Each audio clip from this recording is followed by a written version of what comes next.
وہ لڑکیاں جو کہتی ہیں کہ شادی کے بعد بہت کام کرنا پڑتا ہے سسرال میں انہیں بتانا چاہتا ہوں کہ جب حضرت فاطمہ رضی اللہ تعالی عنہا شادی کر کے آئیں تو آپ کے پاس ایک لونڈی تھی جن کا نام تھا جناب فضہ۔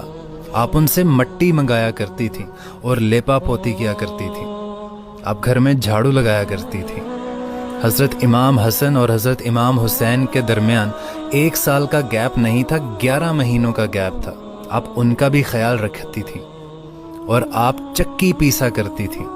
وہ چکی پیسا کرتی تھی تو آپ کے ہاتھوں میں چھالے پڑ جاتے تھے، اور جب یہ سارے کام ختم ہو جاتے، رات ہوتی، تو آپ حضرت علی رضی اللہ تعالیٰ عنہ سے پوچھتی کہ اگر مجھے اجازت ہو تو میں اپنے رب کو راضی نہ کر لوں؟ تو حضرت علی اجازت فرماتے اور وہ ساری رات مصلے پر بیٹھ کر گزار دیتی، عبادت میں گزارتی، اور ہماری لڑکیاں شکایتوں کے انبار لگتے ہیں۔